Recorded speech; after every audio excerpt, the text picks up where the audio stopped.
Hi guys, welcome to why do I keep introducing this channel as bro? Why do I keep doing that?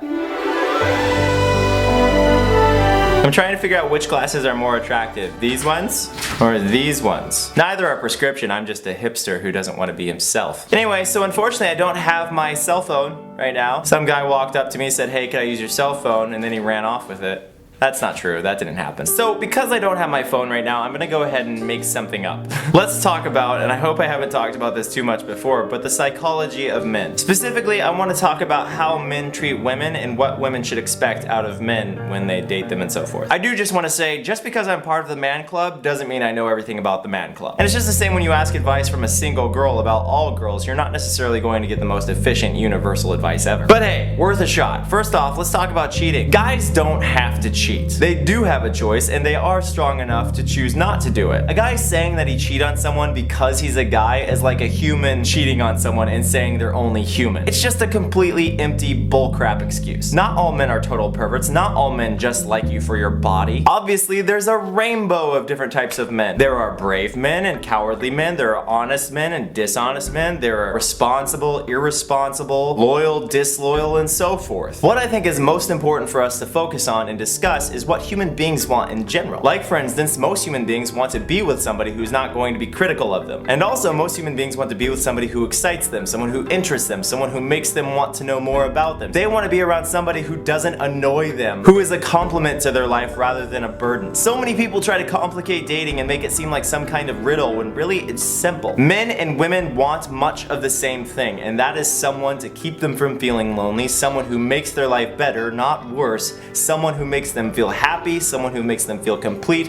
someone who makes it so they can focus on their own ambitions while being with that person. A lot of people say men are from Mars, women are from Venus. No, only our genitals are. Most human beings, no matter their gender, will have more in common with each other than they will ever have differences. If you're trying to better understand your significant other or someone you're interested in, just ask yourself, what are these things that you share? I know it sounds trivial, but they like consuming liquid, right? They like consuming food, they like things that smell good, they like seeing sunny days most likely, unless they're a goth. They probably enjoy television and the internet and Facebook. They most likely think school's a drag and modern technology is awesome. There are just so many conversation starters out there and so many things that you can relate to pretty much anyone with. When you're trying to think about the psychology of the man, you really just gotta think about the psychology of yourself, assuming you don't have some kind of major hang-up. In this context, what a hang-up is basically something wrong with you. Like for instance, someone can try to have a rational conversation with you and you're just so out of touch with reality that it's almost impossible. That is a hang-up. Or say unresolved, unfortunate incidents occurred in your past that you still haven't gotten over. The very same events that affect your everyday life and your way of thinking, that is a hang-up. But anyway, to get back to my point, there are men and women who like basketball. There are men and women who like My Little Pony. There are men and women who like Ghostbusters. There are men and women who love Star Wars. There are men and women who love porn. There are men and women who love leather. There are men and women who love motorcycles. There are men and women who love sports cars. I really think the main reason that we see this significant divide between men and women is because of all the extremists out there, the minority. Those people tend to be the loudest about their differences because they're so significantly different. Whereas with the individuals in their relationships that are just really calm and chill and cool, you don't really hear that much about them because they're not really in your face about it. So we see some guy blabbing about how the only important thing in his life is his dog, NASCAR, and beer. And then we see some lady blabbing about how important her purse is to her, how her whole life ended because she ran out of a certain type of makeup, or how her main obsession in life is shopping. And we think, based on these two extremes, oh wow, men and women must be from different planets.